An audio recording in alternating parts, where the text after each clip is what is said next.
Good morning. Good morning, Oren. Actually, let's pretend it's midnight. Good midnight.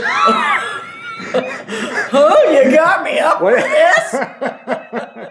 What do you do? What's the greeting for midnight? Good midnight. I don't know. What are we gonna do today? Today we're gonna do pretty much pizza from start to finish, right? Yes, and you're going to show us how to do it from start to finish. From start to finish. It's Yes. gonna be amazing. And I can't wait to eat it. I actually got a lot of requests to show how to make it from start to finish because Yeah. I have segments, but I don't have the entire thing. All right, so to make pizza at home, you really need a few items.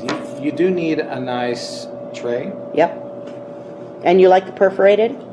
I do. I like it perforated because the steam doesn't get trapped, so it doesn't get crunchy. soggy. Yeah. It gets crunchy. Do you usually, I'm sidetracking here, but do you usually, for the last couple of minutes, take the pizza off the tray and put it into just the oven on the rack? Nope. Oh, see, I do that too. If I don't use the perforated pan. But I don't put the pizza on this. This is just for the end. Oh, just for serving. There you go. Okay. Yeah, the pizza goes straight on a stone. Oh, okay. All right. So really, the next step is you need a stone. All right.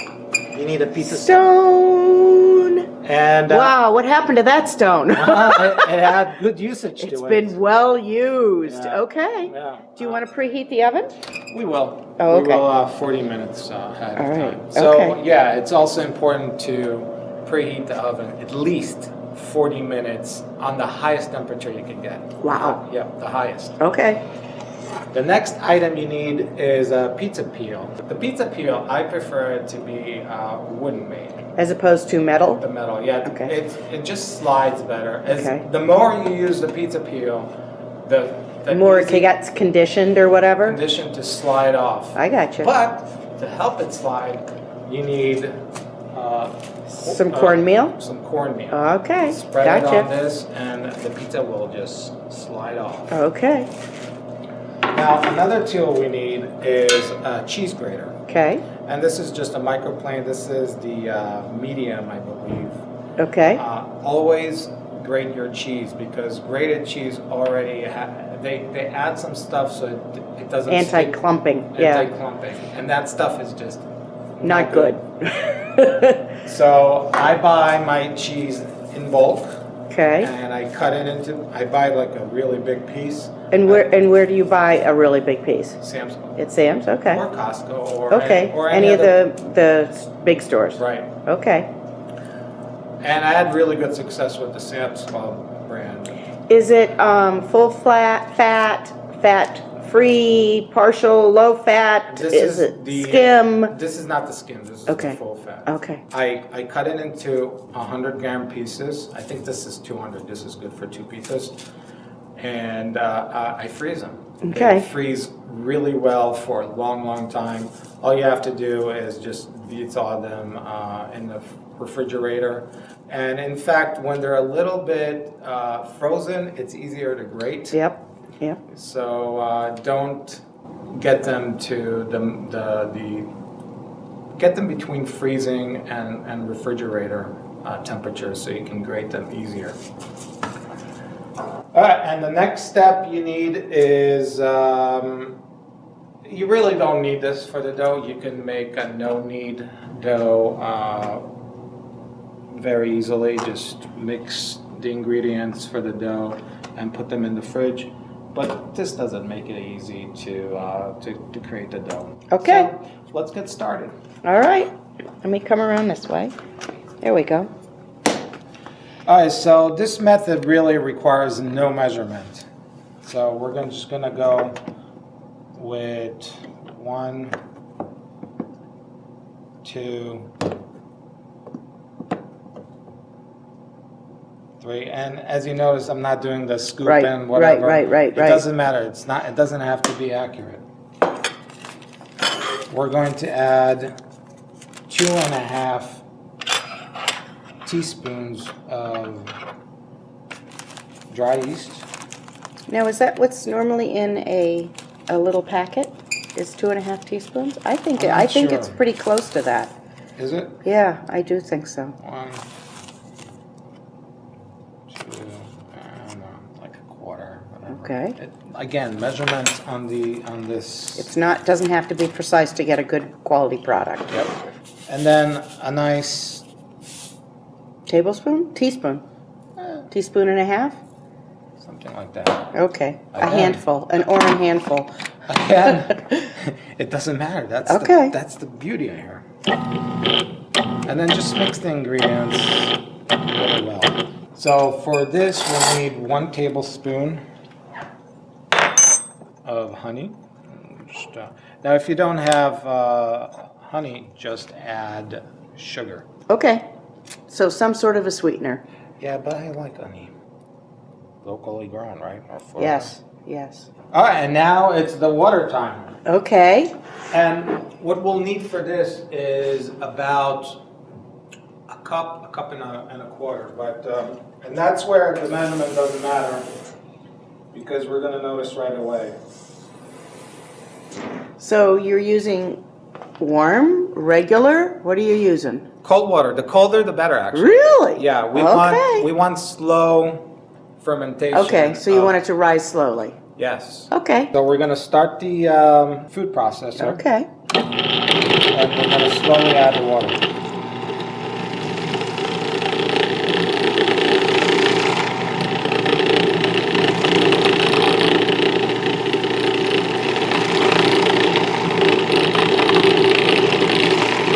It going like that. All right, now we'll add oil. Olive oil. Olive oil? We're going to have 1 tablespoon of olive oil. Okay. Just regular old, plain oil? Yeah, extra virgin's fine, whatever. And I suppose if you wanted it to taste like a different flavor, you'd add basil or garlic or something else. That's always an option, right? You could actually. Yeah. So 1 tablespoon. And turn it on.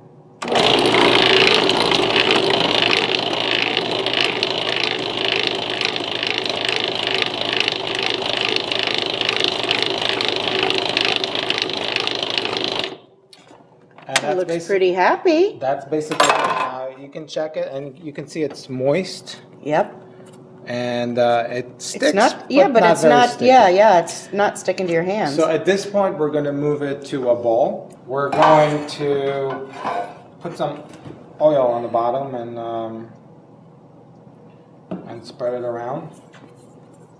Gotcha. And then we're going to grab our growing creature. Right. All the little pieces. And this is really nice. This turned out nice. You like it? Yeah. I would just shape it to a nice bowl. Okay.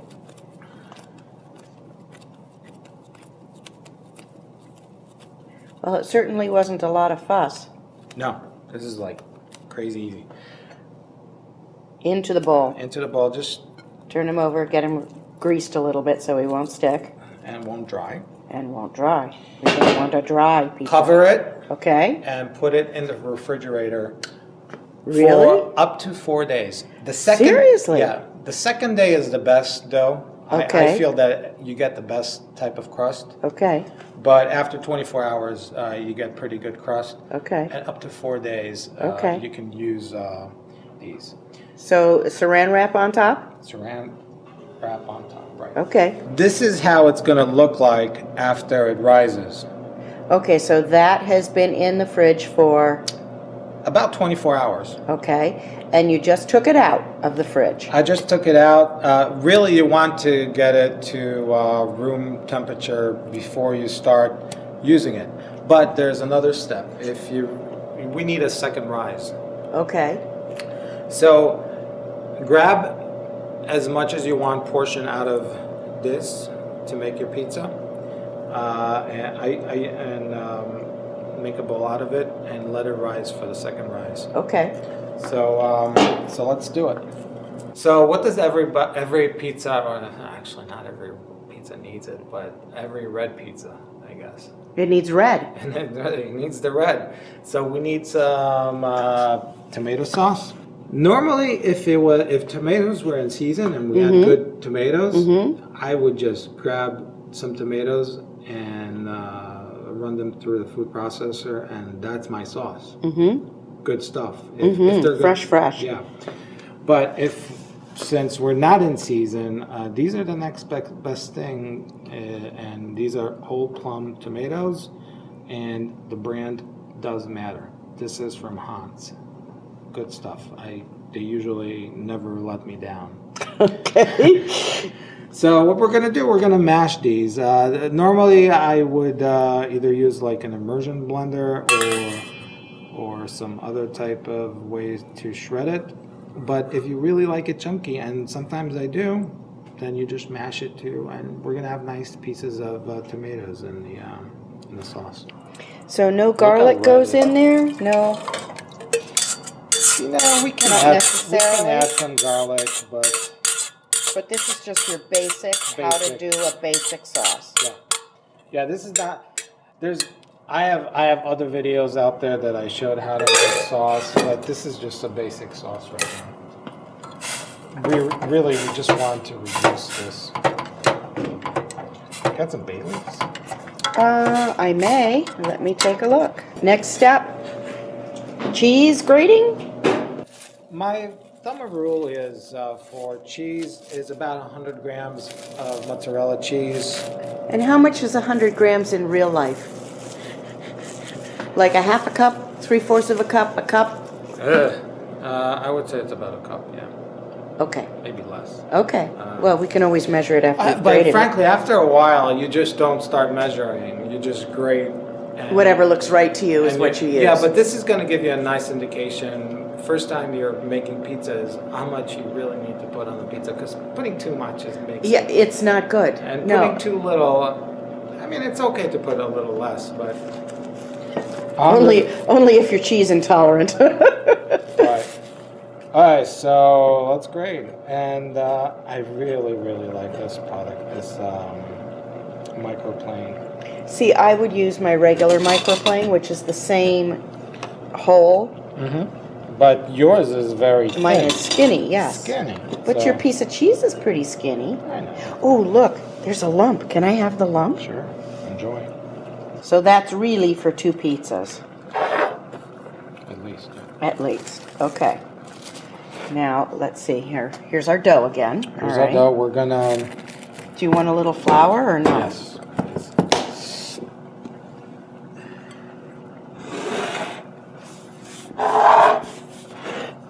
Are you sure you shouldn't pull up your sleeves a little bit? You're not going to get it in the... that makes me feel better. So basically what I'm going to do now is get it to a nice ball. And I'm going to cut it. For this, let's do it 3 ways. Okay. So 1, 2. This is where we're going to make a little pita from it. Okay. So this one, what we're going to do is shape it into a ball, and we're going to let it rise again. Is it pretty cold when you're touching it? Right now it's cold. Ideally, it should be like in a room temperature. Room temperature. Okay. All right, so we let it rise. Ideally, it should rise more. Right. But you know what? But we're in a hurry. We're hungry. We're getting antsy here. And here we go. This nice. Okay. So basically, we need to shape it. And because it's still kind of cold, it's gonna resist our stretching. Yeah, okay. And I don't think it's clean either. This one's clean at least. Okay. So you can stretch it by hand, or you can stretch it with a rolling pin. Looks like nice dough, though. Yeah.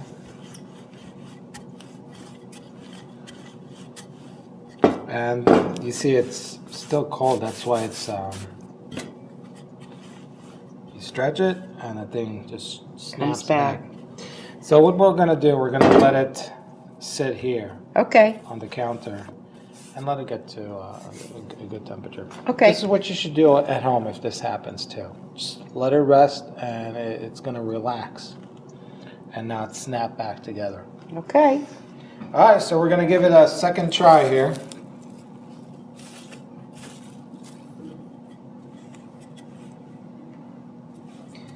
It's a little cold, but we're going to work it.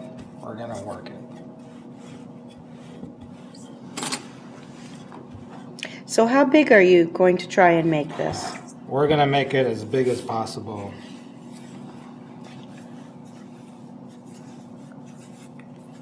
It's another method. But that was still kind of cold. Get it to room temperature, people.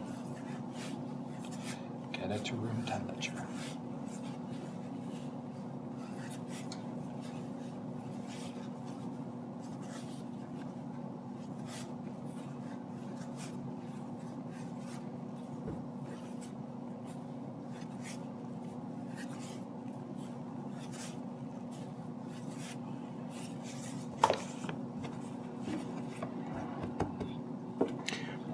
We're gonna wait a little more.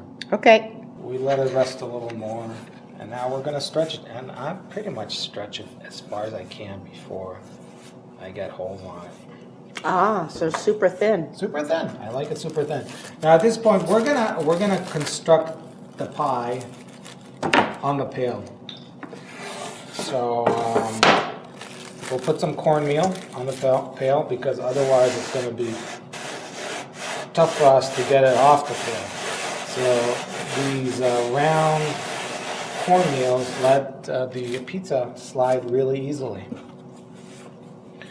So there we go. Oh, there it seems to be behaving a little bit. This is actually a little thicker than I like, but you get the point here.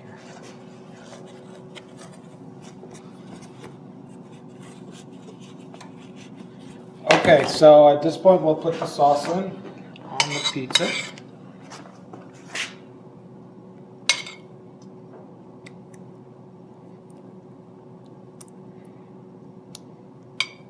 Thickened up quite nice, didn't it? Yeah. Where's that bay leaf?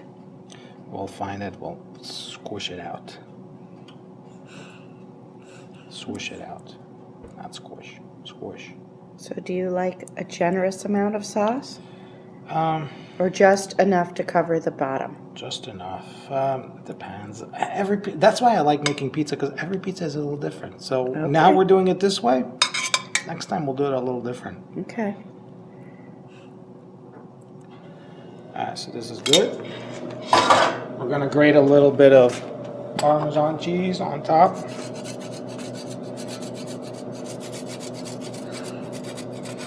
If you want, you can get slices or whole basil leaves. Oh, okay, yep. And put them on top. No, I don't have any like. fresh basil. Okay. And now we're just going to spread the cheese. Yeah, you don't need to go crazy with the cheese. No, because then the dough won't cook. You know, it'll get soggy. Yeah. Okay. And gotta have some more Parmesan on top. Alright, now this is the crucial moment where we put it in the oven. This has to be swift and quick. I will, and you want to do it quick because you don't want the heat to escape too much. So the hand motion is also something that you acquire. Okay. So you put it in and you pull really quick. Jerk it back. Jerk it back. So 1, 2, 3. Wow. Yep. That's technique. That is technique.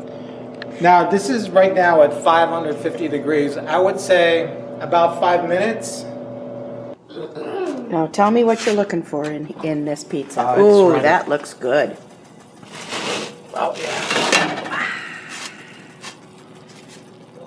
Now let's put the next one.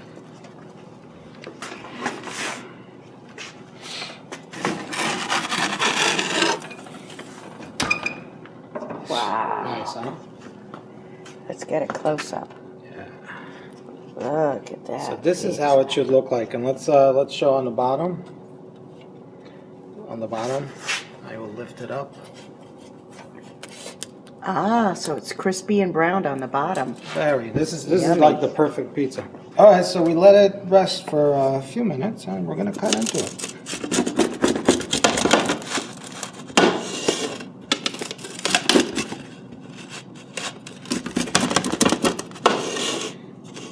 If you notice, it's also the perfect size for my. Yeah, how'd you do that? Experience.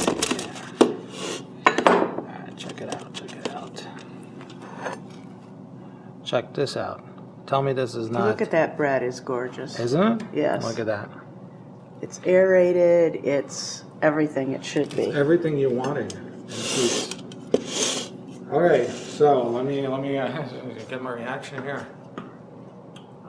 And you can definitely smell the parmesan.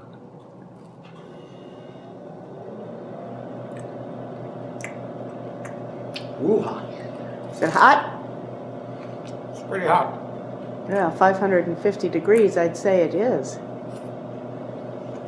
Alright, so if you like this video, what do? Thumb up. Yeah, that's like a. Please subscribe. Also, if you like this video, please share it with your friends, Facebook, whatever, and we'll catch you in the next video. So what do we say? Till next time. Bye. Bye. Okay. And I much prefer. Why sideways? Because I'm getting the peel and you. This way I only get you in the top of the peel. It has to be like that because the video's like that. I gotcha.